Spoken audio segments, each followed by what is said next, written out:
জি, শুরু করুন না। আসসালামু আলাইকুম। আমি doctor Fahima Sharmin Hossain, indoor medical officer হিসেবে ঢাকা মেডিকেলে কর্মরত আছি। আজকে আমরা এখানে আমার সাথে আরো তিনজন চিকিৎসক আমরা একসাথে হয়েছি। আপনাদের একটু গল্প শোনাবো।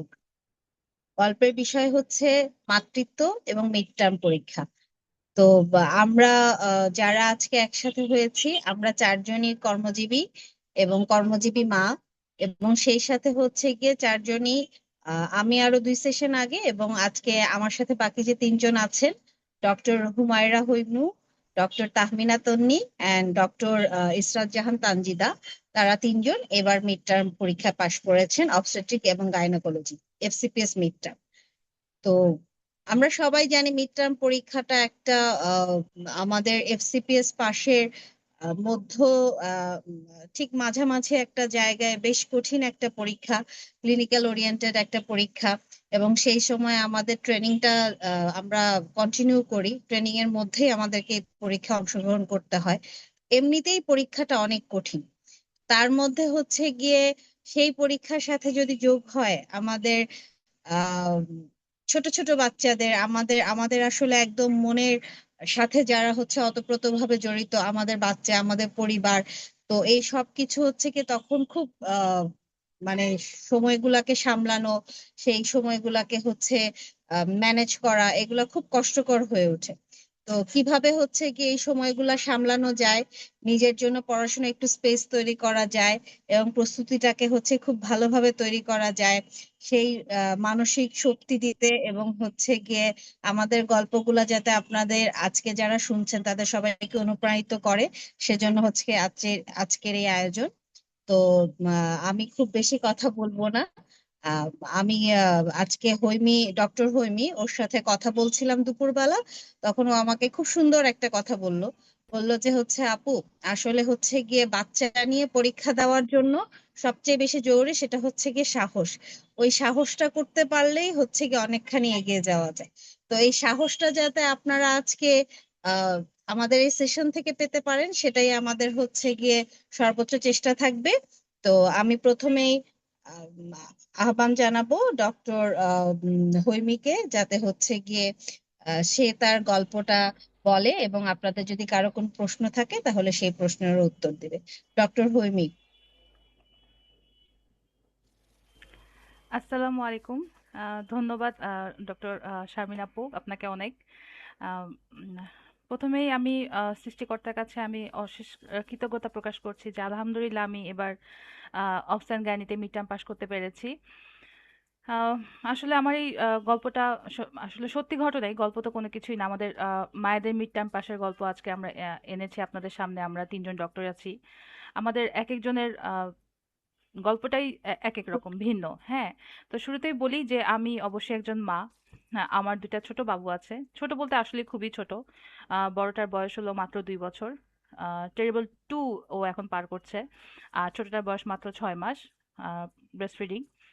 তো এই দুটা বাবুকে নিয়ে আমি যখন চিন্তা করলাম যে আমি মিড টার্ম দিব, তো আমি পিছিয়ে পড়লাম যে না, কোনোভাবেই সম্ভব না, এত ছোট বাচ্চাকে নিয়ে মিড টার্ম দেওয়া তো সম্ভব না। পরে আমার স্বামী আমাকে বলছে যে এভাবে করলে তো তুমি পিছাতেই থাকবা, তোমার এটা কখনোই শেষ হবে না। হ্যাঁ, কারণ ওরা তো আর একদিনে হুট করে বড় হয়ে যাচ্ছে না, অবশ্যই সময় লাগবে। পরে আমি বললাম আচ্ছা ঠিক আছে, সাহস করে বসি। ও আমাকে বলতো যে আচ্ছা দেখো হয় কি না, তো পড়তে থাকো। আসলে সবচেয়ে বড় কথা কি, আমি যদি পড়ার মধ্যে থাকি তাহলে আমার পড়াটা কিন্তু কন্টিনিউ হয়, আর যদি আমি মনে করি যে না আমি পড়বো না, পরীক্ষা দিব না, তাহলে কিন্তু আমি পিছিয়ে পড়বো। তো সেই সাহসটা অনেক কষ্ট করে যখন অর্জন করি, এবং বিশ্বাস করেন আমার সেই সাহস এবং আমার পরিবারের সহযোগিতা এবং সৃষ্টিকর্তার ইচ্ছায় আমি আলহামদুলিল্লাহ এবার পাশ করতে পেরেছি।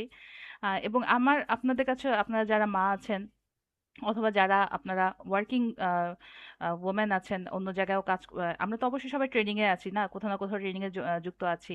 তো এই সবকিছু ম্যানেজ করে পড়াটা যেটা, এটাই আসলে খুব কঠিন একটা ডিসিশন। হ্যাঁ, এটাই আমি আসলে আপনাদের আজকে বলবো যে আপনারা কিভাবে পড়বেন। আমরা মনে করি যে হ্যাঁ, সারাদিন আমরা ট্রেনিং করলাম, বাচ্চা কাচ্চা আমাদের আছে, বাচ্চা কাচ্চা দেখলাম ওরা ঘুমায় যাবে, তারপর আমরা পড়বো। এটা না, আসলে কখনোই হয় না। আমরা একটা হিউম্যান বিং, তাই না? আমাদেরও তো একটা শরীর আছে, আমরা কিন্তু এত এনার্জেটিক না, আমরা রোবট না। তো আমি মনে করতাম যে আমি রাতে পড়বো। তো কিছুদিন রাতে পড়া শুরু করলাম, পরে দেখি যে না, রাতে তো পড়া সম্ভব না। পরে একটা কঠিন ডিসিশন নিতে হয় আমাকে। ডিসিশনটা হলো আমি আমার ছোট্ট বাচ্চাটা, সবচেয়ে ছোট যে বাচ্চাটা 6 মাসের, আর 6 মাস তো ওর এখন, আমি যখন পরীক্ষা দিই তখন ও আরো ছোট, মাত্র তখন কেবল ওর হয়ও 2-3 মাস বলা যায়। তো এই ছোট বাচ্চাটাকে আমি আমার বুকের থেকে অনেক দূরে রেখে দিই। আমি আমার শাশুড়ির কাছে রেখে দিই, আর আমার বড় ছেলেটাকে আমার মায়ের কাছে রাখি। এইভাবে দুজনকে দুই জায়গায় রেখে, দুই বাসায় রেখে আমি আমার মিড টার্মের প্রস্তুতিটা আমি নিই। এটা নিতে আমার অনেক কষ্ট হয়েছে, আমার ছোট বাচ্চার জন্য আমার বেশি কষ্ট লাগে। আর আহ, আসলে রাতে এভাবে পড়া হয় না। তো আপনাদের এই পড়ার সহযোগিতার জন্য আপনার ফ্যামিলি সাপোর্টটা অনেক বেশি জরুরি। ফ্যামিলি সাপোর্ট যদি করে, আপনার অনেক কঠিন জিনিসও আপনি পার করে ফেলতে পারবেন আল্লাহর ইচ্ছায়। তো এই ছিল আমার পড়ার পরিবেশটা। তো আমি দুই বাসায় দুই মায়ের কাছে আমার দুই বাচ্চাকে রেখে আমি দিনের বেলা পড়তাম। এবং আমি যখন পড়তাম তখন শুধু আমি একটা কথাই নিজেকে, পড়ার শুরুতে একটা কথাই বলতাম যে আমি দুইটা বাচ্চাকে বঞ্চিত করে পড়ছি। সো আল্লাহ, আপনি আমাকে সাহায্য করেন আমি যেন এই যাত্রায় পার হয়ে যাই। তো এভাবে আমি পড়তাম। এবং পড়ার জন্য আমি সবসময়, আমি শুরুতেও আমি জেএনসিসির সাথে যুক্ত ছিলাম একদম শুরু থেকে। এখনো আমি জেএনসিসির সাথে যুক্ত। এবং আপনারা অবশ্যই আশেপাশে আরো কিছু প্রতিষ্ঠানের নাম শুনবেন। আসে, অনেক প্রতিষ্ঠানের নাম আসে, কিন্তু জেনেসিস কিন্তু জেনেসিস, জেনেসিসে কোনো তুলনা হয় না। এবং আমি চোখ বন্ধ করে জেনেসিসকে বেছে নিয়েছিলাম, এবং আমার ডিসিশন কোনোভাবেই ভুল হয়নি। তো আমি যখন জেনেসিসে ভর্তি হই, এখানে ক্লাসগুলো আমি করি। অবশ্যই আমি সব ক্লাস সব সময় সময় মতো করতে পারিনি, আমার লাস্টে অনেক ডিউ হয়ে গিয়েছিল ক্লাস। তো আমি কোনোভাবে সব ক্লাস ম্যানেজ করি, সব ক্লাস করি, সলভ করি। এক একজন আপু, এক একটা আপু থেকে ভালো। আমি কোন মেন্টরকে রেখে কোন মেন্টরের কথা বলবো, মেন্টরদের প্রতি আমি অবশ্যই কৃতজ্ঞ। আমি শারমিন আপুর প্রতি অনেক কৃতজ্ঞ। আমাদের কোর্স কোঅর্ডিনেটর ফারিহা আপু, ফারিহা আপুকে আমি সাবিহা, যে আপু, ফারিহা প্রিন্স সাবিহা আপুকে আমি অনেক বিরক্ত করতাম, রাত বিরাতে ফোন দিতাম, আপু কিভাবে পড়বো, আমি পারছি না, আমি বাচ্চা নিয়ে পারছি না। আপু সবসময় সাহায্য করতেন। এরপরে আমার আরেকজন মেন্টর আপু সম্পর্কে বলতেই হয়, আমাদের মৌমিতা পল আপু। মৌমিতা পল আপু আমাদের গাইনোকোলজিক্যাল অনকোলজি ক্লাসটা নিয়েছিলেন। আপু অসাধারণ ক্লাস নিয়েছেন। আপু এত সহজ করে দিয়েছেন ক্লাসটা। এই আপু যে ক্লাস সহজ করে দিয়েছেন, এই কথা আমি অন্য প্রতিষ্ঠানে যারা আছে, সেই মিড টার্ম ক্যান্ডিডেটের সাথে কথা বলে তারাও আমাকে হলে বলছিল যে আমরা কিন্তু আমাদের এই ক্লাসগুলো খুবই সুন্দর হয়েছে। হ্যাঁ, তারাও জানতে পেরেছে। তো এটা তখন খুবই গর্বের বিষয় ছিল আসলেই। এবং আরেকটা গর্ব করার সময় ছিল, আমি যখন রিটেন দিয়ে আসি, তখন একটা প্রশ্ন ছিল এরকম, থ্যালাসেমিয়ার কাউন্সিলিং এসেছিল আমাদের এবার। তো আমি লিখে টিখে এসে অনেকে বলছে এটা কোথা থেকে আসলো, এটা তো আমরা পড়ি নাই। আমি বললাম না, আমাদের তো জেনেসিসে পড়ানো হয়েছে। তো এইটাই, মানে আপনারা জেনেসিসের প্রতি আস্থা রাখতে পারেন, এবং আপনারা যারা যুক্ত আছেন, এবার যারা মিড টার্ম দিবেন আহ, উম, ইয়াতে, তো আপনারা নিজেরা যেমন উপকৃত হবেন, আপনারা কিন্তু আপনাদের জুনিয়রদেরকেও সাজেস্ট করতে পারেন যে অবশ্যই জেনেসিসের উপরে আস্থা রাখতে পারেন। আর অন্য মেন্টরের কথা কি বলবো, মমিতা আপু অনেক ভালো ক্লাস নেন, তারপর আমাদের মিশি আপু ক্লাস নিয়েছেন ভালো, সাবিহা আপু ভালো ক্লাস নিয়েছেন। সবার, সব আপুর ক্লাসে আমার খুবই ভালো লেগেছে, মেইন ক্লাসের কথা। তো আমি সব আপুদের প্রতি অনেক কৃতজ্ঞ। আর আমার সবচেয়ে এই মিড টার্ম পরীক্ষায় আমার যেই জিনিসটা আমাকে খুব সাহায্য করেছে, আপনাদেরকে তো ক্লাসে সবকিছু বলেই দেওয়া হবে, তারপরেও আমার যে জিনিসটা খুব সাহায্য করেছে সেটা হলো যে আপুদের গাইডলাইনগুলো।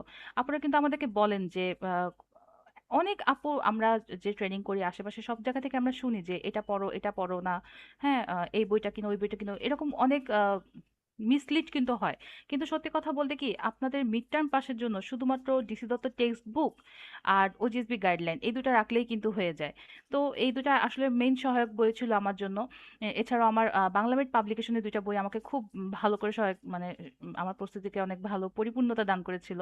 বইটার প্রতি আমি আসলে কৃতজ্ঞ। একটা হলো আমার এসবিএ গোল্ড, এটা অনেক লাস্টে আমি কিনি, এবং এটা আমি যখন পড়ি আমার কাছে মনে হচ্ছে আমি কেন আগে সলভ করলাম না। এত সুন্দর সুন্দর মানে এসবিএ গুলো ওখানে দেওয়া ছিল, এবং আমার প্রিপারেশনটা এত ভালো হয়েছিল আলহামদুলিল্লাহ। আমি যখন পরীক্ষা দিতে যাই আমি বলছি, আল্লাহ এগুলো এত সহজ প্রশ্ন কেন। তো এরকম আপনি নিজেই অনেক কনফিডেন্ট হয়ে যাবেন, আপনাকে মেন্টরে এইভাবে আপনাদেরকে গাইড করবে ইনশাআল্লাহ। আপনি মনোযোগ দিয়ে যদি সব ক্লাসগুলো করেন, আপনাদের সবকিছু অনেক সহজ হয়ে যাবে। আর আরেকটা বইয়ের কথা একদম না বললেই নয়, সেটা হলো জেনেসিসের বাংলা কাউন্সিলিং বইটা। এই বইটা আসলেই আমি আমার মন থেকে এত পছন্দ করেছি। ছোট্ট একটা উদাহরণ দিই।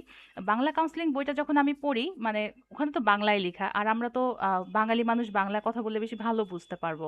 তো আমি যখন বইটা পড়ি, না ওখানে সবকিছু পড়ে মনে হচ্ছে কি আমার পড়ায় অনেক ল্যাকিংসও থাকতে পারে। ওখান থেকে আমি পড়ে অনেক কিছু জানতে পেরেছি। যেমন এসএলই যখন পড়ছিলাম কাউন্সেলিং, তখন আমার কাছে মনে হচ্ছিল যে আল্লাহ এই জিনিসগুলো তো আমি জানি না, কিন্তু বাংলা কাউন্সেলিং বইটা পড়ে জিনিসটা এত সহজ হয়ে গিয়েছিল। তো আমার কাছে মনে হয়েছে যে বাংলা কাউন্সেলিং বইটা একটা মাস্ট হ্যাভ বুক। তো এগুলো আপনাদেরকে মেন্টররা সবাই বলে দিবে কোন বইটা আপনাদেরকে রাখতে হবে, কোনটা রাখতে হবে না। তো এই ছিল আমার আমার নিজের প্রস্তুতি নেওয়া, আমার বাচ্চা কাচ্চা নিয়ে প্রস্তুতি নেওয়া। তো এগুলো হলো সহজ কথা। আর কঠিন কথা হলো যে আমি যখন প্রস্তুতি নিতাম, আমার ছোট বাচ্চাগুলো আমার কাছে আসতো। হ্যাঁ, আমার ২ বাসাই খুব কাছাকাছি। আমার শ্বশুরবাড়ি, আমার মায়ের বাড়ি দুটাই কাছাকাছি। তো বাচ্চাগুলো যখন আমার কাছে আসতো, আমি পড়তে পারতাম না। আমার চোখের পানিতে আমার বই ভিজে যেত। আমার ছোট বাচ্চাটা দরজার পাশ থেকে সবসময় দরজা নক করতো, মা মা খুলো খুলো। ও ২টা ওয়ার্ড বলতেও পারে না, মাত্র ২ বছর। তো খুব কষ্ট করে বলতো যে মা মা দরজা খুলো। তো এই জিনিসটা আমি খুব কষ্ট করে আমি ওই সময়টা আমি পড়তাম। দাঁতে দাঁত চেপে পড়তাম যে আমি বাচ্চাগুলোকে বঞ্চিত করছি। ওদের জন্যই, ওদের ভবিষ্যতের জন্যই, আমার ভবিষ্যতের জন্যই তো আমার এই পড়া। আর এটার জন্য জেনেসিস সব দিক থেকে একটা সুবিধা কি, আপনি চাইলে এখানে অফলাইনেও ক্লাস করতে পারবেন, চাইলে আপনি বাসায় অনলাইনেও করতে পারবেন, চাইলে আপনি পরে রেকর্ডেড দেখতে পারবেন, চাইলে আপনি লাইভে মেন্টরদের সাথে সরাসরি যুক্ত থাকতে পারবেন। সবকিছুই আপনি এখানে করতে পারবেন। মানে জেনেসিস আসলে জানে যে আমরা সবাই মা, আমরা সংগ্রামী মেয়ে, আমাদের সময়ের অভাব, সবকিছুর জন্য আমাদের এখানে মিড টার্মের ব্যাপার প্রস্তুত আমার কাছে এত ভালো লেগেছে ভর্তি হয়ে, যে আমি যখন যা খুশি সেটাই করতে পারবো। আহ, যা প্রোভাইড করছে ওরা, শীট প্রোভাইড করছে, সলভ ক্লাসের ইয়াগুলো প্রোভাইড করছে, সবই যখন যেটা লাগে সেটাই ওরা দিয়ে দিচ্ছিল। তো জেনেসিস এই ব্যাপারগুলো আমার কাছে খুবই ভালো লেগেছে। তো আপনারা সবাই জেনেসিসকে চয়েস করেছেন, অবশ্যই খুব ভালো ডিসিশন। আপনারা জেনেসিসের উপর আস্থা রাখবেন, আর নিজের উপর অবশ্যই আস্থা রাখতে হবে, সাহস রাখতে হবে। আর ছোট একটা গল্প বলে আমি শেষ করবো আমার কথা। সেটা হলো যে আমার প্রস্তুতিটা ওই যে হয় না, ২টা বাচ্চা আছে, আল্লাহ হয়তো আমার প্রতি এমনিতেই একটু বেশি রহমত নাজিল করেছিলেন। তো আমার প্রস্তুতি আসলেই খুব ভালো ছিল। আমি মাকে বলতাম, মা আমার প্রস্তুতি আলহামদুলিল্লাহ ভালো, পরীক্ষা দিলে ইনশাল্লাহ হয়ে যাবে। তোমরা সবাই অনেক কষ্ট করেছো, আমার স্বামী, আমার শাশুড়ি সবাই অনেক কষ্ট করেছে। তো আমার খুব কনফিডেন্স ছিল যে ইনশাল্লাহ হয়ে যাবে। তো এত সুন্দর পরিস্থিতি, এত সুন্দর আমার প্রস্তুতিটা হওয়া সত্ত্বেও আমি পরীক্ষার হলে যেতে পারি নাই। আমার এসবিএ পরীক্ষার দিন কি হয়েছিল, আমি যখন প্রথম পরীক্ষা, তো আমাদের এসবিএ ছিল, তো এসবিএ পরীক্ষায় আমি পরীক্ষার হলে অনেক আগে, প্রায় ১.৫ ঘন্টা আগে পৌঁছায় যাই। পৌঁছায় যাওয়ার পরে আমি খুব বোরিং ফিল করছিলাম, ভালো লাগছিল না, সবাই পড়ছিল, আমি বসে আছি তো বসে আছি, খুব বিরক্ত লাগছিল।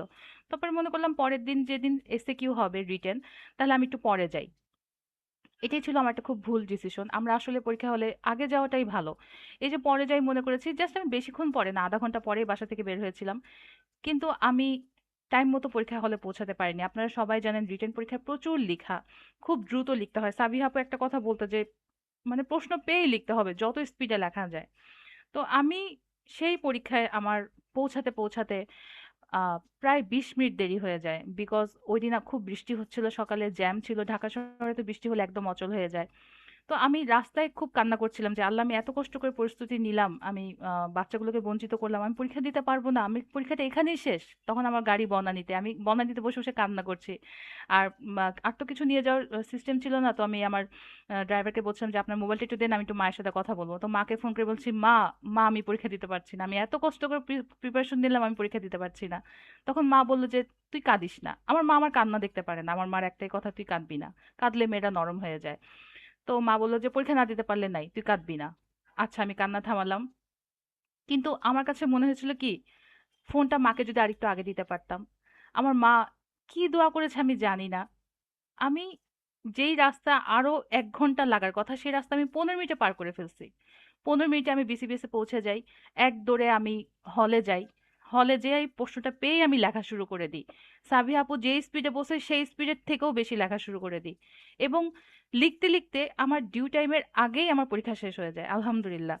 তো এটাই মানে মেন্টররা যে কোন ছোট ছোট কথা কোনটা আপনার কাজে লাগবে, এই জন্য আমি প্রত্যেকটা মেন্টরের প্রতি আমি অনেক কৃতজ্ঞ। আপনারা আমাদেরকে যেভাবে গাইড করেছেন, আমাদেরকে সবকিছুই আপনারা বলে দেন যে কখন যেতে হবে, বই নিয়ে যেতে পারবেন কিনা, পানি নিয়ে যেতে পারবেন কিনা, সবকিছু বলে দিবে মেন্টররা আপনাদেরকে। তো এইরকম গাইড একটা বড় বোন ছাড়া আর কে করতে পারে। তো আমি জেনেসিসের প্রতি খুবই কৃতজ্ঞ, আমি আমার সৃষ্টিকর্তার প্রতি কৃতজ্ঞ। এবং আপনারা যারা মা আছেন, ভয় পাবেন না, আপনারা সাহস করে এগিয়ে আসেন। আপনারা মানে আপনি পরীক্ষা দিবেন, পড়বেন, আপনি দেখবেন আল্লাহই আপনাকে সাহায্য করছে। আপনি আগে নিজের মনোবল ঠিক করেন, প্রস্তুতি নেন, জেনেসিসের সাথে থাকেন, ইনশাল্লাহ আপনি সফলকাম হবেন। সবাইকে ধন্যবাদ।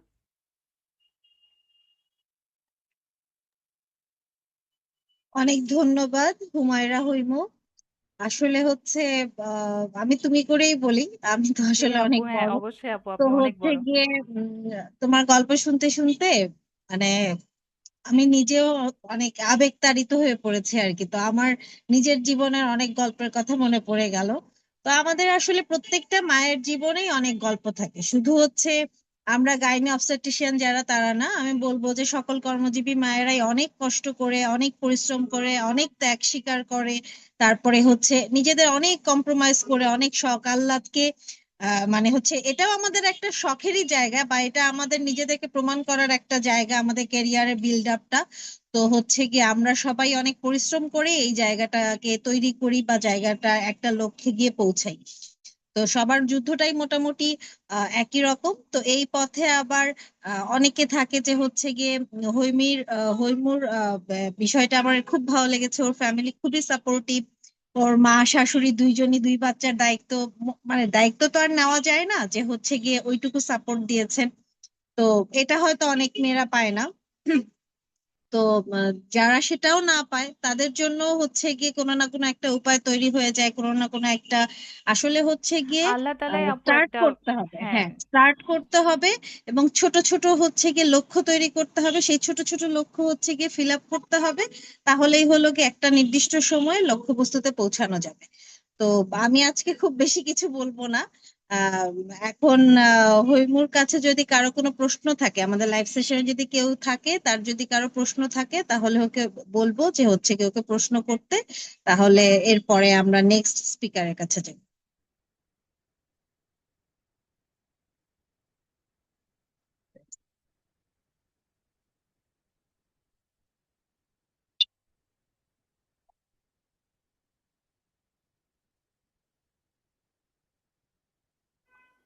কারো বোধহয় কোনো প্রশ্ন নাই। হ্যাঁ, আশা করি কারো কোনো প্রশ্ন নেই। তারপরে কোনো প্রশ্ন থাকলে আপনারা জেনেসিসের মেন্টর আপুরা সার্বক্ষণিক রাত বিরাত সবসময় আপনাদের মেসেজে রিপ্লাই দিবে। আপনারা আপনাদের প্রস্তুতি নেন, আমার জন্য দোয়া করবেন। আল্লাহ হাফেজ। অনেক ধন্যবাদ, ভালো থাকবে এবং হচ্ছে গিয়ে আশা করি তোমার এরপরে সামনের পথটুকু আরো সুন্দরভাবে খুব দ্রুত শেষ হয়ে যাবে। থ্যাংক ইউ আপু। এবার আমি আরেকটা খুব ছোট্ট গল্প বলি। একদিন আমি খুব সম্ভবত এন্ডোমেট্রিওসিস এর একটা ক্লাস নিচ্ছিলাম। তো সবাই অনলাইনে ছিল। আম, আমার খুব প্রিয় ছোট্ট একটা বোনের মতোই বলবো, ডক্টর ইশরাত জাহান তানজিদা। তো ও হচ্ছে গিয়ে ক্লাস যখন শেষ হলো, আমি নামটা দেখে তখন বললাম, ইশরাত তুমি কি হচ্ছে গিয়ে আমাদের ইশরাত? তখন ও বললো, জি আপু আমি আপনাদের ইশরাত। তো আসলে হচ্ছে গিয়ে ও আমাদের ম্যাটে আমরা একসাথে ট্রেনিং করছিলাম। ও যখন কনসিভ করলো সেই সময় হলো আমাদের সাথে পুরাটা বলতে পারেন ওর বাচ্চাটা আমাদের সাথেই ট্রেনিং করেছে। তারপরে বাচ্চাটা ডেলিভারি হলো, ডিএমসি তেই হলো, ডিএমসির কেবিনে থাকলো। তারপরে সেখান থেকে ছুটি হলো। তো তখন হচ্ছে গিয়ে ইশরাতের মোটামুটি মিড টার্মের জন্য যে 2 বছর ট্রেনিং দরকার, কোর ট্রেনিং, সেটা হচ্ছে শেষ হয়ে যায়। তারপরে সে হলো গিয়ে বাচ্চা নিয়ে বাসায় যায়। তো এর ইন দা মিন টাইম হলো গিয়ে আমি ভেবেছি ও হয়তো পরীক্ষা দিবে না, তো ক্লাসটা করতে দেখে খুব ভালো লাগলো। বললাম যে হচ্ছে, ও তুমি ক্লাস করছো? তারপরে বললাম, হ্যাঁ আপু আমি ক্লাস করছি, চেষ্টা করছি। এবং হচ্ছে গিয়ে এখন আমার কোলে আমার বাচ্চা, আর সামনে হচ্ছে মোবাইল, কানে হেডফোন। তো আসলে হচ্ছে কি মোটামুটি আমাদের সবার জীবনের গল্পটাই এরকম। এবং আমি বলবো যে এই অনলাইনের ক্লাস আমাদের জন্য বিশাল একটা আশীর্বাদ। মানে হলো এই যে বাচ্চা কোলে নিয়ে, আমি হয়তো বাচ্চা নিয়ে বের হতে পারতাম না, কিন্তু হলো গিয়ে ও বাচ্চাটাকে কোলে নিয়ে সুন্দর করে বাসায় বসে, হয়তো বাচ্চা কোলে থাকলে, অনেক বাচ্চাই থাকে 4 মাস 5 মাসের বাচ্চারা, ওরা কোলে থাকলে ঘুমায় বা চুপচাপ থাকে, শান্ত থাকে। অথবা হচ্ছে কোলে নিয়ে একটু ব্রেস্ট ফিডিং করতে করতে হচ্ছে গিয়ে কানে হেডফোনটা লাগিয়ে শোনা যায়। তো এই সুবিধাটুকু হচ্ছে গিয়ে পাওয়া যাচ্ছে। তো এখানে আমাদের ইচ্ছা শক্তি যে কত প্রবল থাকে এবং চেষ্টাটা কত প্রবল থাকে, যে হচ্ছে গিয়ে আমরা মারা হলো গিয়ে বাচ্চাদেরকে কম্প্রোমাইজ তো করতে পারি না। ওই ওর সময়টুকুর মধ্যেই নিজের সময়টুকুকে ইন করানোর চেষ্টা করি। তো এরকম ছোট ছোট আরো অনেক গল্প নিশ্চয়ই তার আছে, সে বাদ বাকি প্রস্তুতি কিভাবে নিয়েছে সেটা এখন শুনবো আমরা ডক্টর ইশরাত জাহান তানজিদা ইশরাতের কাছে। ইশরাত,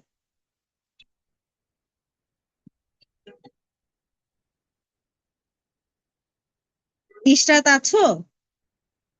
জি আপু আছে। আপু আসসালামু আলাইকুম। আপু কেমন আছেন? হ্যাঁ, আলহামদুলিল্লাহ ভালো আছি। তুমি বলো জি তোমার আপু। সেই কঠিন সময়ের কথা, প্রথম মা হয়েছো, তারপরে হচ্ছে গিয়ে ঢাকা থেকেও চলে গিয়েছিলে, তারপরে কিভাবে প্রস্তুতি নিলে, কিভাবে পাশ করলে, যাতে তোমার গল্প শুনে অন্যরা অনুপ্রাণিত হয় এবং সাহস পায়। জি আপু, থ্যাংক ইউ আমাকে। প্রথমে আমি জেনেসিসকেও থ্যাংক ইউ জানাতে চাচ্ছি যে জেনেসিস এত সুন্দর একটা সেশনের আয়োজন করেছে, যে আমাদের মানে না বলা কথাগুলো হয়তো জেনেসিসের মাধ্যমে এখন অনেকেই জানতে পারবে, যারা যে জানতে চেয়েছিল অনেকেই মেসেজ দিয়েছে যে আপু এত ছোট বাচ্চা নিয়ে কিভাবে পড়েছেন। আর আমাকে এখানে কথা বলার সুযোগ করে দেওয়ার জন্য জেনেসিসকে অসংখ্য ধন্যবাদ। আমার আসলে এই যে এখন যেটা বললাম যে আমি ডক্টর ইসরাত জাহান তানজিদা, এটার পাশাপাশি এখন আমার একটা সুন্দর পরিচয় হচ্ছে আমি একজন নতুন মা। আমার বাচ্চার বয়স এখন 6 মাস। তো আপনারা যারা আছেন বা যারাই শুনছেন সবাই আমার বাচ্চার জন্য দোয়া করবেন, ওর জন্য আল্লাহ সুস্থ রাখে, ভালো রাখে।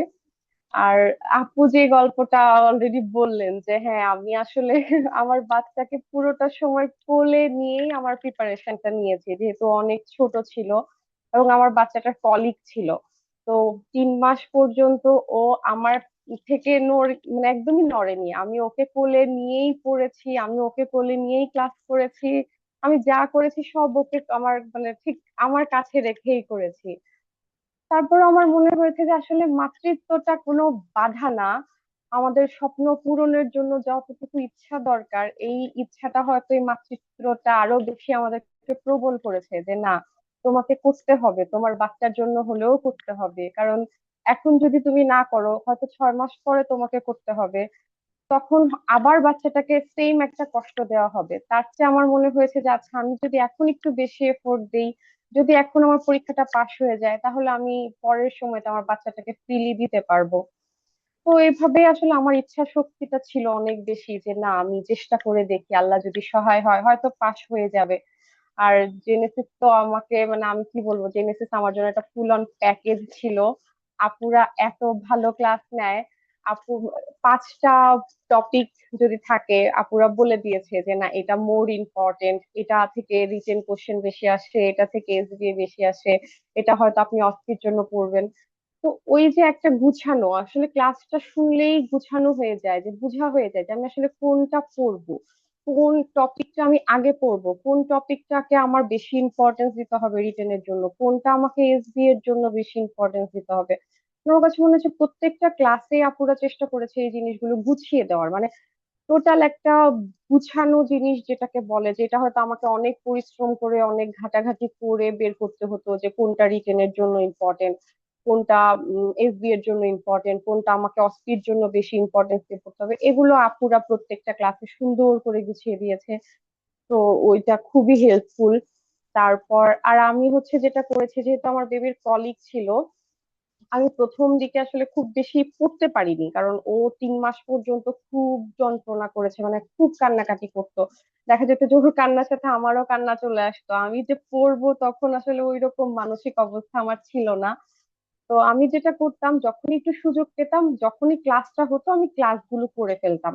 বা ও যখন লাইভ যদি জয়েনও করতে না পেরেছি, পরে ওই দিনই চেষ্টা করতাম যে একটু ও যখন ঘুমোচ্ছে, যখন আমি ফিট করছি তখন একটু খেয়ে মানে ও যখন ঘুমোচ্ছে তখন আমি ক্লাসটা শুনে ফেলি। ক্লাসটা শুনে চেষ্টা করতাম যে কিছু জিনিস আমি সবসময় আরেকটা কাজ করেছি, সেটা হচ্ছে আমার বেডের পাশে সবসময় বই আর খাতা কলম, এই 3টা জিনিস আমি রেখেছি। আমার যখনই একটু সুযোগ হয়েছে যে আচ্ছা ও হয়তো একটু শান্ত আছে, আমি বইটা নিয়ে একটু পড়েছি বা একটু ক্লাস করেছি, আমি হচ্ছে দাগিয়ে রেখেছি যে কোনটা পড়তে হবে বা আমি কোনটা পড়বো। মানে আমি ওই সময়টাতে প্রথম দিকে একটু গুছানো যেটা সেটা করেছি, যেহেতু আসলে আমরা এখন এতই ব্যস্ত থাকি, একটানা বসে 12-14 ঘন্টা পড়ে, যেমন পার্ট 1 এর সময় তো ফ্রি ছিলাম, 10 ঘন্টা 8 ঘন্টা পড়ে বসে সবকিছু গুছিয়ে পড়তাম, কিন্তু এখন তো আসলে এটা সম্ভব ছিল না। তো সেজন্য যেটা করতাম যে যখনই সুযোগ পেয়েছি একটু করে গুছিয়ে নিয়েছি যে না ঠিক আছে এটা আমি পড়বো বা এটা আমি এখান থেকে পড়বো, এই ইনফরমেশনটা আপুরা বলেছে। আর আপুরা ক্লাসে আরেকটা জিনিস বলতো যে আপনারা এসবিএ, আপুরা ক্লাস নেওয়ার সময় তো বলে দেয় যে এটা এই লাইনটা এসবিএ এর জন্য ইম্পর্টেন্ট। তখন আমি যেটা করেছি আমি ডিফারেন্ট কালারের একটা পেন রেখেছি, যেটা আপুরা বলেছে যে না এসবিএ এর জন্য এটা ইম্পর্টেন্ট, তখন ওইটা আমি আলাদা করে মার্ক করে রেখেছি যেন আমার পরীক্ষার আগে রিভিশন দেওয়ার সময় এটা চোখে পড়ে যে না এটা আমার এসবিএ এর দিন, যেহেতু একটা প্রথম দিন এসবিএ হয়, তখন আসলে সব রিভিশন দিয়ে যাওয়ার তো সময় থাকে না। তো আমি যেটা করেছিলাম যে অন্য একটা ডিফারেন্ট কালার দিয়ে ওই এসবি এর লাইন গুলো আপু যেগুলো বলতো যে না এটা এসবি এর জন্য ইম্পর্টেন্ট, ওগুলো আলাদা করে রেখেছিলাম হাইলাইটার দিয়ে। তো ওই হাইলাইটেড করা পোর্শন গুলো আমি এসবি এর আগে বেশি করে গিয়েছি। আর ক্লাস যখন করতাম বা আমি যেটা চেষ্টা করেছি যে পরে যখন আমি আমার পড়া রেগুলার শুরু করলাম, তো তখন যখনই একটা চ্যাপ্টার পড়া শেষ করেছি আমি চেষ্টা করেছি যে জেনেসিস এর কোশ্চেনটা দেখে আমি যদি একদম বসে থরলি পরীক্ষা দিতে নাও পারি, আমি চেষ্টা করেছি যে আমার মনের ভিতরে বা আমি লিখে লিখে একটু শর্ট করে লিখে লিখে যে না এই টপিক গুলো লিখতেই হবে বা এই টপিক গুলো মোস্ট ইম্পর্টেন্ট এরকম করে একটু লিখে ফেলার, যেন আমি পরে বুঝতে পারি যে না এই টপিক গুলা লাগবে। এখন একটা প্রশ্নের তো অনেকগুলো পয়েন্ট থাকে, সবগুলো তো আসলে পরীক্ষার হলে লেখা যায় না। তারপরে যেটা বলতো যে আপনি প্রথমে ইম্পর্টেন্ট পয়েন্ট গুলো লিখবেন, তো আমি যে নোট ডাউন করে ফেলতাম যে এই জিনিসগুলো ইম্পর্টেন্ট। তো এরপরে যখন আমি পরীক্ষার প্রশ্নগুলা দেখেছি, আমার এরপরে মনে হচ্ছে যে আমি সলভ ক্লাস গুলো যখন করতাম তখন আমার মনে আছে যে আমি যে সলভ ক্লাসে যেই কথাগুলো আপুরা বলতো ওগুলোও চেষ্টা করতাম যে একটু বইয়ের মধ্যে নোট করার বা আমার কোনো একটা ছোট স্টিকি নোটে একটা নোট করে রাখার যে না এই জিনিসগুলো ইম্পর্টেন্ট। আর এসবিএ এর জন্য আমার মনে হয়েছে যে জেনেসিস এর সলভ ক্লাস আমার জন্য গেম চেঞ্জার ছিল। আমার এসবিএ পরীক্ষাটা দিয়ে আমার এত ভালো লাগছে, এত ভালো লাগছে, মানে আমার মনে হয়েছে যে যাক আমি তো মনে হয় এসবিএ টা আমার মানে আমার খুব স্যাটিসফাইং একটা পরীক্ষা ছিল যে না আমি এসবিএ দিয়ে খুব স্যাটিসফাইড। আমার মনে হয়েছে যে না আমার পরীক্ষাটা ভালো হয়েছে, একটা গাট ফিলিং হয়তো যে পরীক্ষা কেমন দিলাম না, আমার মনে হচ্ছে যে না আলহামদুলিল্লাহ আমার এসবিএ পরীক্ষাটা খুবই ভালো হয়েছে। আর আমার এই ক্ষেত্রে মনে হয়েছিল যে আমি যখন অ্যান্সার গুলো দাগাচ্ছি যে আপুরা যে সলভ ক্লাসে বিভিন্ন কথাগুলো বলতো, এই যে কোশ্চেনটা ছিল ওই কোশ্চেনটা তো আলোচনা করতো, আশেপাশের যে কিছু টপিক রিলেটেড কিছু ইম্পর্টেন্ট কথা ওগুলাও বলতো। তো দেখা যেত যে ওই টপিকটা বা ওই রিলেটেড কথাগুলো শোনা হয়ে যেত। তো ওগুলো মাথায় থাকতো, ওগুলো পরে দেখা যেত আবার যখন সলভ শিটটা একটু দেখতাম মাথায় খুব ভালোভাবে গেঁথে যেত। তো খুব হেল্পফুল ছিল এই জিনিসগুলো। আর জেনেসিস এর সবগুলো ক্লাস আপুরা এত সুন্দর করে গুছিয়ে দেয় যে যারা হয়তো জেনেসিসে আমাদের মতো যারা ব্যস্ত মা যারা জেনেসিসের সাথে যুক্ত হবেন, তারা হচ্ছে আপনাদের আসলে টেনশন করতে হবে না কোনো কিছু নিয়ে যে না আমি কিভাবে করব কিভাবে গুছাবো। আপনি শুধু ক্লাসগুলো করবেন, পরীক্ষাগুলো দিবেন, পরীক্ষাগুলো চেষ্টা করবেন অন্তত প্রশ্নগুলো একটু সলভ করে যাওয়ার বা এসবিএ গুলো সলভ করে যাওয়ার। আর এসবিএ যে জেনেসিসের একটা বই আছে এখন, আগে তো আসলে এটা ছিল না, এটা আমাদের ঠিক পরীক্ষার আগে আগেই এসেছে। এই বইটা চেষ্টা করবেন অবশ্যই সলভ করে যাওয়ার, তাহলে খুব উপকার হবে। মানে আপনারা মনে হবে যে দেখবেন পরীক্ষার হলে আপনি জেনেসিসের কোশ্চেনেই পরীক্ষা দিচ্ছেন এরকম মনে হবে। তা আপুদের জন্য এটা আমার একটা পরামর্শ থাকবে যে আপনারা জেনেসিসের এই বইটা পড়বেন, পাশাপাশি কোশ্চেন গুলো সলভ করে যাবেন, সলভ ক্লাস গুলো শুনবেন। সলভ ক্লাস গুলোতে আপুরা অনেক ইনফরমেশন দেয়, এগুলো খুবই জরুরি এবং পরীক্ষার পাশের জন্য খুব হেল্পফুল হয়। আর রিটেনের ব্যাপারে যেটা বলবো সেটা হচ্ছে আসলে মিডটার্ম তো আমরা অনেকদিন পরে লিখার একটা পরীক্ষা দিই যেটা রিটেন পরীক্ষা, এর আগ পর্যন্ত তো আসলে রিটেন পরীক্ষা দেওয়া হয় না। তো আমাদের জন্য যেটা হয় রিটেনটা দেওয়াটা একটু টাফ হয়ে যায়, কারণ আমরা লেখার প্র্যাকটিসটা তো থাকে না। তো আমার আসলে যেটা হয়েছে যেহেতু আমি আসলে বেবিকে নিয়ে পরীক্ষা দিয়েছি, আমি খুব বেশি একদম এক্সাম ওরিয়েন্টেড একটা বড় একটা এক্সাম দিয়ে যাওয়া পরীক্ষার হলে এটা হয়নি, এটা আমি করতে পারিনি। কারণ আমি আসলে সত্যি কথা আমি পড়েছি আমার বেবিকে কোলে নিয়ে, আমি হয়তো যে টেবিলে বই রেখে আমি বেবিকে ঘুম পাড়াচ্ছি এর মাঝখানে আমি একটু পড়েছি, আমার হয়তো একটু পড়া বাকি আছে, আমি মোবাইলে ওই টপিকটা ছবি তুলে নিয়েছি, আমি শুয়েছিলাম ওকে ফিট করাচ্ছি আমি পাশে মোবাইল রেখে ওই টপিকটা শেষ করেছি। আমি আসলে এইভাবেই পড়েছি, আমি একদম প্রপারলি বসে পড়া যেটা সেটা করতে পারিনি। আমার কাছে মনে হয়েছে যে আমার আসলে রিটেনের লেখাটা একটু মোর প্র্যাকটিস করে গেলে ভালো হতো, কিন্তু যেহেতু এটা আমি করতে পারিনি তারপরে আল্লাহ সহায় ছিলেন, রিটেনটা আমার আলহামদুলিল্লাহ ভালোই হয়েছে, খুব মানে মোটামুটি দিয়েছিলাম ভালোই। তো আমার একটা আপুদের জন্য পরামর্শ থাকবে, আপনারা চেষ্টা করবেন অন্তত কিছু পরীক্ষা একদম থরলি টাইম নিয়ে একটা দুইটা পরীক্ষা একদম ইর মতো করে প্র্যাকটিস করে যাবেন কিছু পরীক্ষা, তাহলে পরীক্ষা হলে গিয়ে অনেক হেল্পফুল হবে। আমার যদিও মানে আল্লাহর সহায় ছিল, ওই জন্য আমার প্রবলেম হয়নি, মোটামুটি উম, উতরে গেছি। তো তারপরে এটা হচ্ছে আমার মনে হয়েছে যে আমার আসলে এই জায়গাটাতে একটু ল্যাকিং ছিল, ওই জায়গাটাতে আমার আরেকটু যদি ভালো করতে পারতাম তাহলে আরো ভালো হতো। এই জন্য যারা আজ ভবিষ্যতে যারা পরীক্ষা দেবেন, এটা আমার তাদের জন্য রিকোয়েস্ট বা আপনাদের জন্য একটা পরামর্শ বলতে পারেন। আর এই তো এটা হচ্ছে টোটাল আমার জার্নি যেটা। আর আরেকটা জিনিস যেটা বলবো সেটা হচ্ছে জেনেসিস এর অস্টি ব্যাচটার কথা আমি খুব আলাদা করে বলবো। এই ব্যাচটা আমার কাছে মনে হয়েছে যে খুবই হেল্পফুল। আমরা আসলে যারা এই যে পারি না, বাসায় তো আসলে বাচ্চা নিয়ে সবসময় সবকিছু প্র্যাকটিস করা বা ই করা সম্ভব হয় না। তো ওই রিটেনের পরে যে এই ব্যাচটা শুরু হয় এটাতে আমি জয়েন করেছিলাম। তো আমি চেষ্টা করেছি ওই ক্লাসগুলো একটু অফলাইনে যে করার প্রসিডিউর গুলো। তো ওটাতে যেটা হয়েছে, আমরা প্র্যাকটিস করতে পেরেছি, ক্লাসের পরে নিজেরা নিজেরা কিছু প্র্যাকটিস করেছি, ক্লাসে মেন্টর আপুদের সামনে কিছু প্র্যাকটিস করেছি। এটা করাতে যেটা হয় যে হাতের যে একটা ফ্লুয়েন্সি, যেহেতু আমরা হঠাৎ করে একটা পরীক্ষাতে যাই, প্রসিডিউর হয়তো আমরা অনেক করি ডিএমসি তে বা আমরা যেখানে যে যেখানে ট্রেনিং করি অনেকগুলো প্রসিডিউরই আমরা করি, কিন্তু একদম ম্যাথমেটিক্যালি যেটা যে ইন্ট্রোডাকশন, এগুলো তো আমরা আসলে সবকিছু মেনটেন করতে পারি না, যেহেতু আমাদের অনেক রাশ থাকে অনেকই থাকে, তখন আমরা এটা মেনটেন করতে পারি না। তো ওইটা যখন আপনি প্র্যাকটিস করবেন তখন ওইটা আপনার একটা ফ্লুয়েন্সি চলে আসবে, যেটা পরীক্ষার হলে খুব হেল্পফুল হবে।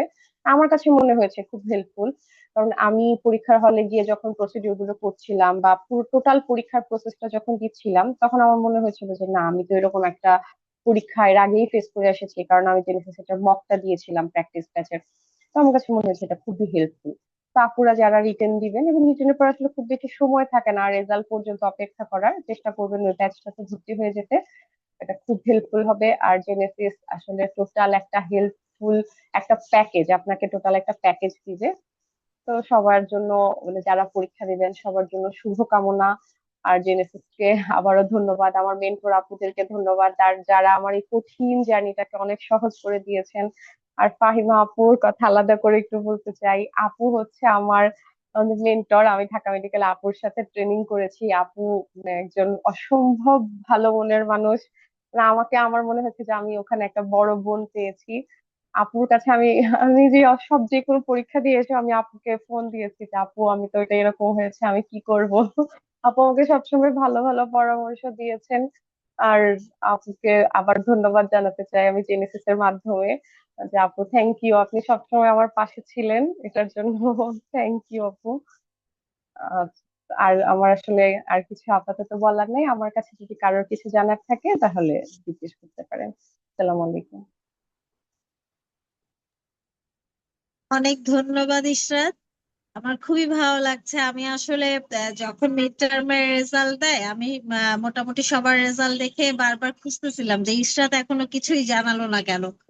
তো পরে যখন শুনলাম যে তুমি পাশ করেছো আমার খুব ভালো লেগেছে। মানে হচ্ছে আমি আসলে তোমার বাচ্চাটার জন্য বেশি কনসার্ন ছিলাম যে তুমি এত ছোট একটা বাচ্চা নিয়ে এই সাহসটা করেছো এবং পরীক্ষা দিয়েছো এবং পাশ করেছো। আসলে আল্লাহ তো তাদেরকেই সাহায্য করেন যে হচ্ছে গিয়ে নিজে চেষ্টা করে, আমরা চেষ্টা না করলে আল্লাহ কখনোই আমাদেরকে সাহায্য করবেন না।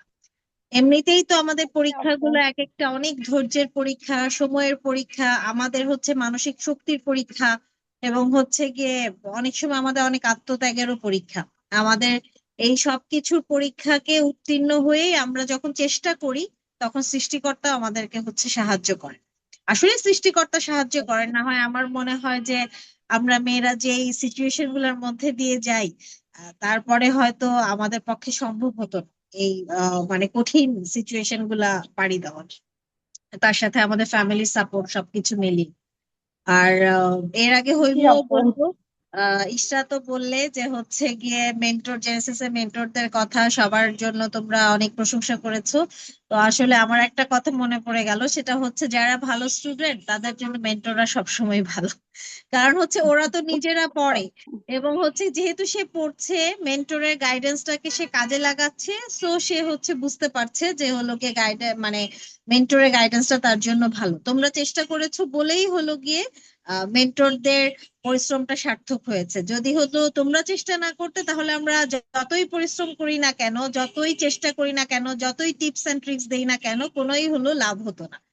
যাই হোক, একটা কঠিন সময় পাড়ি দিয়ে সবাই পাশ করেছো, সবাইকে অনেক ধন্যবাদ জানাই, এবং সেই সাথে আল্লাহর কাছে শুক্রিয়া।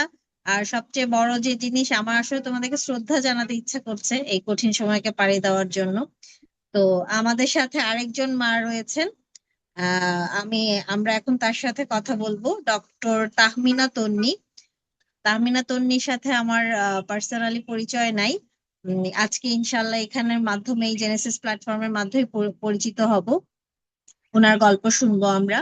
উনি ওনার বাচ্চাদেরকে নিয়ে কিভাবে হচ্ছে গিয়ে ওনার জার্নিটা করেছেন, এবং হচ্ছে উনি নিশ্চয়ই আমাদেরকে বিভিন্ন আপকামিং যে এক্সামিনাররা আছেন তাদের জন্য বিভিন্ন টিপস এন্ড ট্রিক্স শেয়ার করবেন, যাতে হচ্ছে তাদের কাজে লাগে। আমি আমন্ত্রণ জানাচ্ছি এখন ডক্টর তাহমিনা তান্নি।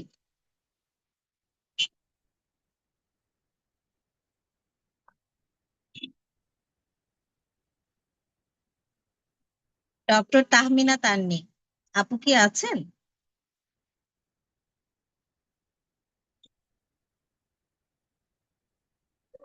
আমি প্রথমেই ধন্যবাদ জানাচ্ছি জেনেসিস টিমকে, ফাইমা আপুকে, যে আমাকে আসলে আহ আজকে আমাকে এই এত বড় একটা সুযোগ। আমি ডক্টর তাহমিনা ইয়াসমিন তন্নি। আমি ময়মনসিংহ মেডিকেল কলেজ হসপিটালে এখন সিপিএস প্রার্থী ট্রেনিং হিসেবে আছি। আর আমার আহ, যাত্রা বলতে পারেন, যোগাযোগ বলতে পারেন, সম্পর্ক বলতে পারেন, এটা অনেক আগে থেকে, আমি যখন পার্ট ওয়ান দিই তখন থেকেই। এবং জেনেসিস আমার একদম ফ্যামিলি মেম্বারের মতো। আমার আপুদের সাথে, আমার মেন্টরদের সাথে আমার সরাসরি যোগাযোগ হয়নি, তাদের সামনে দাঁড়ানোর সৌভাগ্য আমার হয়নি, কথা বলাও হয়নি, কিন্তু তারপরও আমি সবসময় ফিল করেছি যে ওনারা আমাকে আমার এই পুরো জার্নিটাতে একেবারে শক্ত করে ধরে রাখা। আজকে যখন আমাকে বলতে বলা হয়েছিল যে একটা কোটেশনের কথা, আমার সাথে সাথে মনে হয়েছিল যে স্ট্রং হ্যান্ড অবশ্যই জেনেসিস আমার জন্য একটা স্ট্রং হ্যান্ড। আর মায়েদের ব্যাপারে আমি আসলেই আপু দুইজন, হুমায়রা আপু, তারপর হচ্ছে ইসরাত আপুর কথা শুনছিলাম। আপুরা সদ্য মা, একজনের হচ্ছে 2 বছরের বেবি আছে, দুজন বেবি আছে, ছোট বেবি। আর আমিও মা, তবে আমার বাচ্চারা একটু বড়।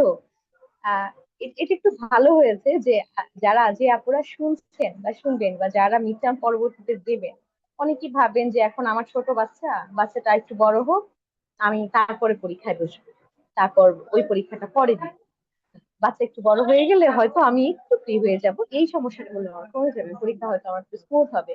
কিন্তু আমার বাচ্চা বড়, আমার একজন বাচ্চার বয়স 12 বছর প্লাস, টিনেজ সে, আরেকজন বাচ্চা 6 বছর প্লাস। সেক্ষেত্রে তাদেরকে নিয়েও আমি যে খুব সময় পেয়েছি বা একদম স্মুথলি এই জার্নিটা আমার শেষ হয়েছে, জিনিসটা এমন ছিল না।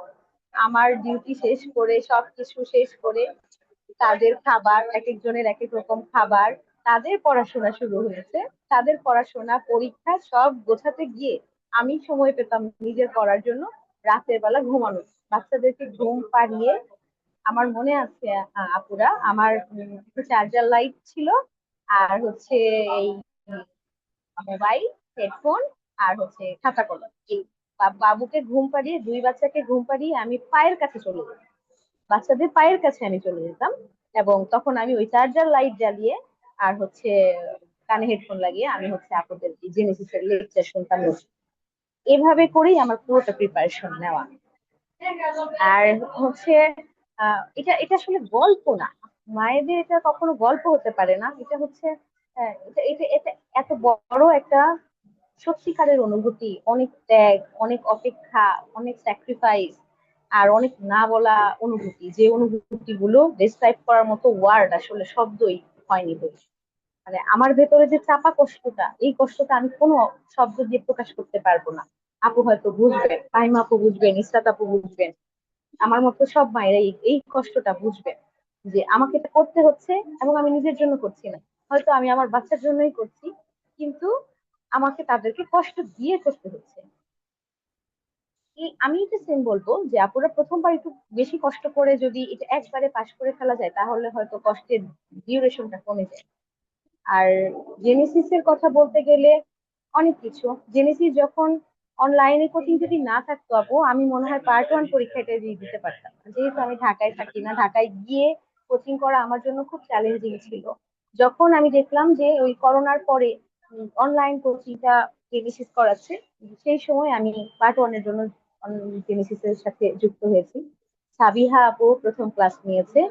সাবিহা আপুকে দেখে আমার মনে হয়েছে যে আমিও পারবো, এই পরীক্ষাটা আমি দিতে পারবো এবং পাশ হয়তো করতে পারবো।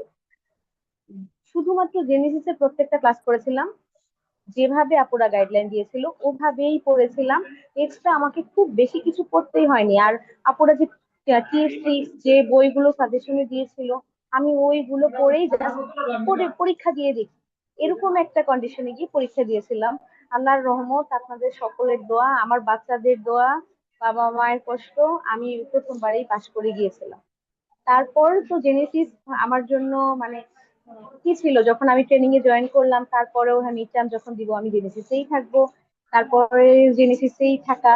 জেনেসিস আসলে আপুরা যেভাবে বলে দেন, আহ, আমি আমি যদি মানে খুব ছোট্ট করেও বলতে চাই যে হুমায়রা আপুর জন্য যে তার মা দোয়া করেছিলেন যে আপু পৌঁছাতে পারলেন না, সে হুট করে পৌঁছে গেলেন, যে এইরকম দোয়া বা এরকম সাপোর্ট, এই জিনিসটা আপনি পাশ করেন পাশ করেন, তার জন্য যা প্রয়োজন আমরা করব বা আমরা আপনার সাথে অতটুকু সাপোর্ট দিয়েছি, সেটা হচ্ছে আমার কাছে জেনেসিস। এটা যারা জেনেসিসে যুক্ত নেই তাদের কাছে মনে হবে হ্যাঁ আপু কি বেশি বেশি বলছে, আমি মনে হচ্ছে যে কম বলছি, আমি মনে হচ্ছে কম বলছি। আর আপুরা সবসময় বলে দিতেন যে এটা এসবি এর জন্য এই টপিকস গুলো হচ্ছে মানে বেশি ইম্পর্টেন্ট, কিন্তু টপিকস তো আসলে সবগুলোই পড়তে হয়, কিন্তু আপুরা যেভাবে বলে দিয়েছিল, পরীক্ষা যখন আমি দিয়েছি তখন আমার শুধু ওইটাই মনে হয়েছে, আপু এটা বলছিল, আপু এইভাবে বলেছিল। আর আরেকটা জিনিস হচ্ছে যে আসলে আমরা অনেক দিন পরে রিটেন দিচ্ছি, তো রিটেনে কতটুকু লিখতে হবে, প্রশ্নটা কেমন আসবে, এটার জন্য আমাকে কিভাবে লিখতে হবে, কতটুকু আনসার করতে হবে, সময় কিন্তু বেশি থাকে না। মিড টার্মে আমার কিন্তু খুব মানে খুব তাড়াহুড়া করে লিখতে হয়, গুছিয়ে লিখতে হয়, টু দা পয়েন্টে লিখতে হয়।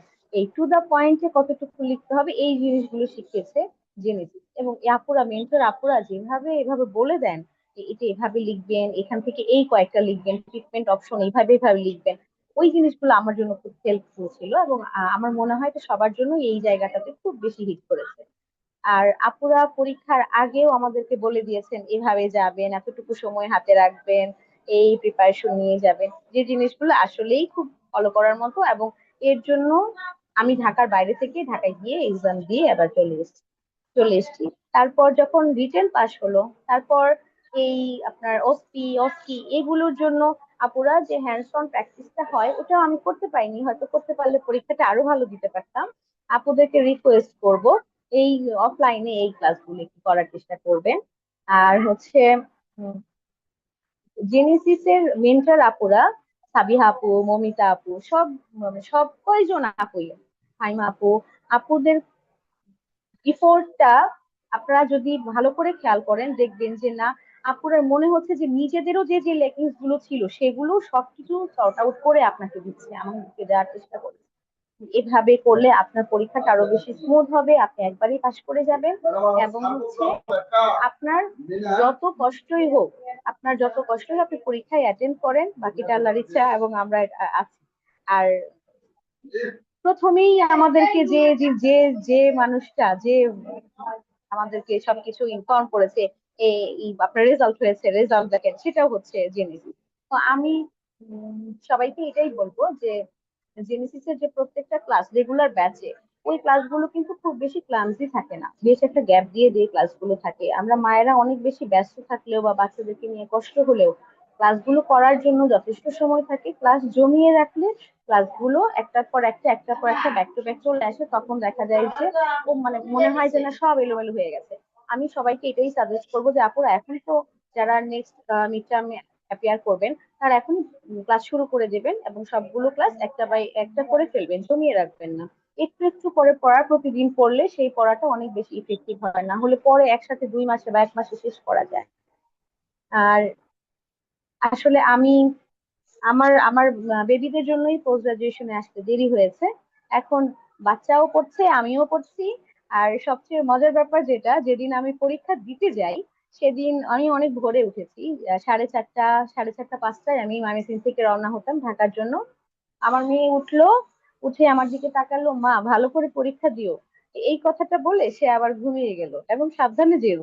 তো এটা হচ্ছে যে আসলে মানে এর চেয়ে বড় সাপোর্ট আমি আর কি বলবো, কিভাবে বলবো। আমার বেবি বড় হয়েছে আপু, কিন্তু বাচ্চা আমি আপনাদের মতোই, মানে যাদের বাচ্চা এখন ছোট, মনে হয় তার চেয়ে অনেক বেশি কষ্ট করেছি। আমি যখন 5th ইয়ারে তখন আমার ছোট বড় বাচ্চা হয়েছে, বাবুকে এমন হয়েছে আমি পিছিয়ে নিয়েও আমি অনেক সময় ডিউটি করেছি। তো আল্লাহ আসলে কারোর জন্যই কোনো কিছু মানে কঠিন করে রাখে না। যদি আমরা এক পা বাড়াই, আমার মনে হয় মায়েদেরকে আল্লাহ আরো বেশি শক্তি দিয়ে দেয়, যে তুমি এক পা বাড়ালে আমি 10 পা তোমাকে এগিয়ে নিয়ে যাব। আপনারা হতাশ হবেন না কখনোই। আপনি সবচেয়ে বড় যোদ্ধা, এবং হচ্ছে এই যুদ্ধটা আপনাকে আপনার হাত ধরে পার করবে জেনেছি। Thank you so much.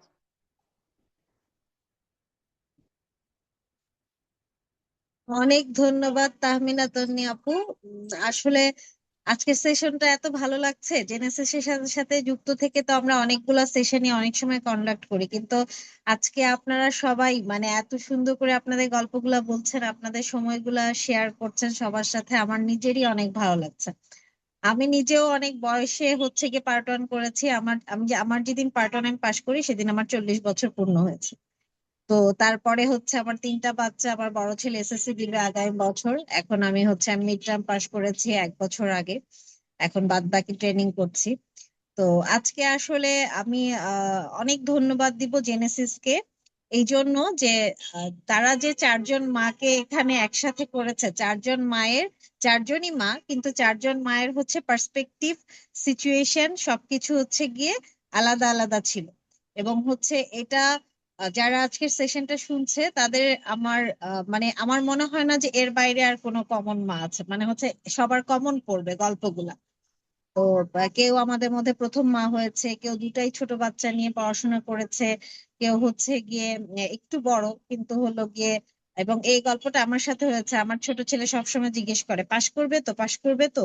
মানে ওর কাছে মনে হয় আসলে হচ্ছে পরীক্ষায় পাশ ফেলটাই হলো গিয়ে, মানে ও এত বেশি পাশ ফেলে গল্প শুনে যে ওর কাছে সবসময় মনে হয় যে পাশ ফেলটাই মনে হয় পরীক্ষা। পরীক্ষা যে ফার্স্ট সেকেন্ড হওয়া যায় বা ওরকম কিছু আছে এটাও বুঝতেই পারে না। আর বড় ছেলেরা তো ওরা, আমার বড় ছেলে আমার রিডিং পার্টনার। আমি আরো এক টেবিলে পড়াশোনা করি। আমরা হচ্ছে একজন আরেকজনকে ইন্সপায়ার করি যখন পড়তে ভালো লাগে না, এভাবে পড়াশোনা করি। তো সব সময় আসলে হচ্ছে বয়স কোনো বাধা না, মাতৃত্ব তো অবশ্যই বাধা না, আর হচ্ছে গিয়ে পরিবারের সাপোর্ট থাকুক বা না থাকুক কোনো কিছুই বাধা না।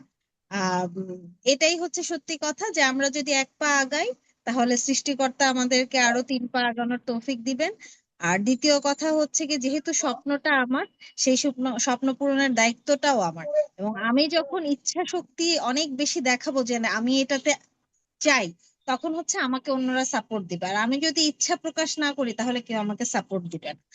আর আজকের এই সেশনটা আসলে আরো গল্প করতে পারলে খুব ভালো লাগতো, কিন্তু সবারই সময়ের স্বল্পতা আছে। সেশনটা শুধুমাত্র পড়াশোনার কৌশল শেখার জন্য ছিল না, এটা ছিল আমরা একে অপরকে মনে করিয়ে দেওয়ার জন্য যে আমরা কেউ একা না। আমরা সবাই এই লড়াইটা লড়ছি, আমরা হচ্ছে কি সবাই চেষ্টা করছি, আমরা সবাই মা। কেউ হচ্ছে, এবং অনেকে আছেন যারা মা হওয়ার জন্য লড়াই করছেন, এবং হচ্ছে সেটাও আরো অনেক কষ্টকর লড়াই। তো একই সেই সাথে আবার আমরা একটা স্বপ্ন নিয়েও হচ্ছে এগিয়ে চলছে। আমরা চাই আমাদের বাচ্চারাও ভালো করুক, আমরাও ভালো করি, এবং আমরা যেমন আমাদের বাচ্চাদেরকে নিয়ে প্রাউড ফিল করতে পারি, আমার পিতামাতাও যেন আমাকে নিয়ে একটা সময় প্রাউড ফিল করতে পারে। সেই রাস্তাতেই আমরা চেষ্টা করছি। বাকিটুকু আল্লাহ নিশ্চয়ই আমাদেরকে তৌফিক দিবেন এই যাত্রা শেষ করার জন্য। আর আমি অবশ্যই আজকে সবাইকে অনেক ধন্যবাদ দিব, এবং সবাইকে বলবো যারা সেশনটা শুনেছেন, যারা এক হাতে বই আর অন্য হাতে সন্তানের ভবিষ্যৎ নিয়ে গভীর রাতে কখনো ভোরে নিজের স্বপ্নটাকে বাঁচিয়ে রাখার জন্য চেষ্টা করেছেন, তাদের প্রত্যেকটি ত্যাগ, নির্ঘুম রাত, সার্থক হয়েছে, তারা পাশ করেছেন। সামনে ভবিষ্যতে আরো অনেক লম্বা পথ, এরপর প্রোটোকল, থিসিস, তারপরে হচ্ছে ফাইনাল পার্ট, সেটা আরো অনেক কষ্টকর পরীক্ষা।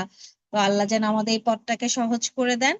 এবং হচ্ছে গিয়ে আমরা সবাই জানি যে একটা কঠিন রাতের পরেও সূর্য ওঠে, তো আমাদের জীবনেও নিশ্চয়ই সেই সূর্যটা আসবে। এবং আমাদের সন্তানদের জন্য সবাই দোয়া করবেন। আপনারা ভালো থাকবেন।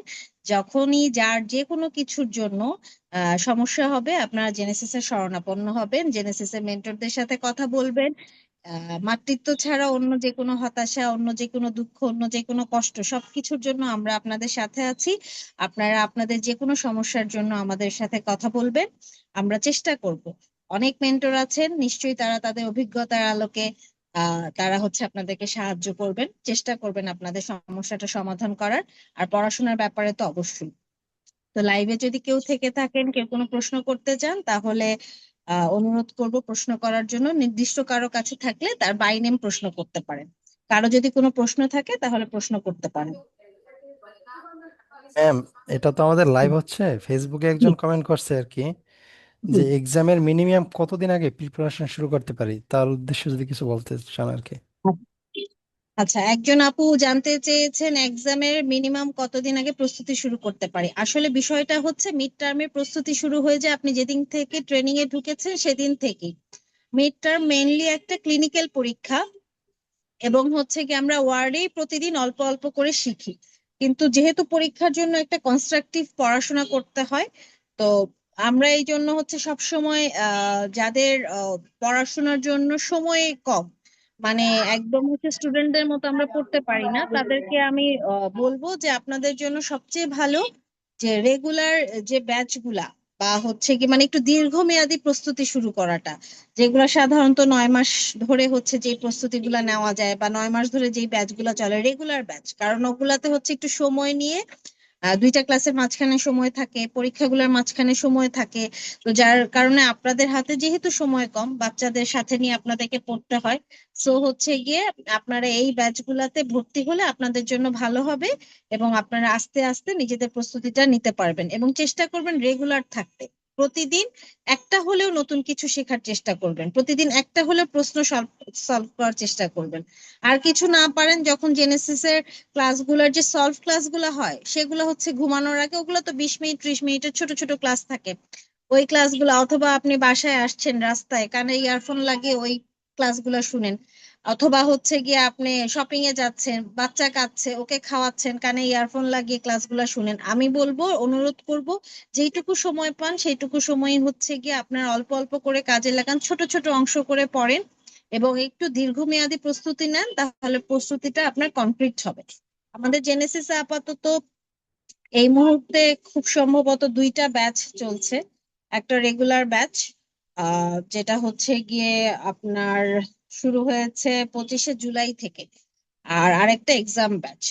তো যারা হলো গিয়ে প্রস্তুতি মোটামুটি নিয়ে ফেলেছেন তাদের জন্য এক্সাম ব্যাচ ঠিক আছে, কিন্তু যারা হলো গিয়ে আমাদের মতো মা, নিজেরা প্রস্তুতি নেওয়াটা কঠিন, গুছানোটা কঠিন, তাদের জন্য রেগুলার ব্যাচটা বেটার।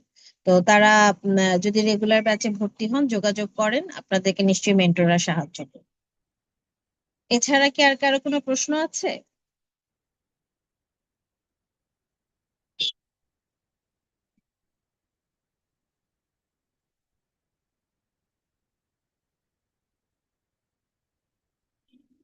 প্রশ্ন মেবি আর নেই ম্যাম, তাহলে আমরা সেশনটা শেষ করতে পারি আর কি। হ্যাঁ, তাহলে আমরা আজকের সেশনটা এখানেই শেষ করি। সবার জন্য অনেক শুভকামনা। আবারও ডক্টর হুমায়রা হৈমু আপু, ডক্টর তাহমিনা তন্নি এবং ডক্টর ইসরাত জাহান তানজিদা, সবাইকে অনেক অনেক ধন্যবাদ এবং সবাইকে অভিনন্দন মিড টার্ম পরীক্ষায় পাশ করার জন্য। এত এত বাধা পেরিয়ে আল্লাহ নিশ্চয়ই আপনাদের সামনের পথকে আরো অনেক সুন্দর করবেন, এবং হচ্ছে আপনারা আমাদের জন্য দোয়া করবেন, এবং আপনাদের সবাইকে ইনশাআল্লাহ আমরা জেনেসিসে মেন্টর হিসেবে পাবো। ধন্যবাদ সবাইকে।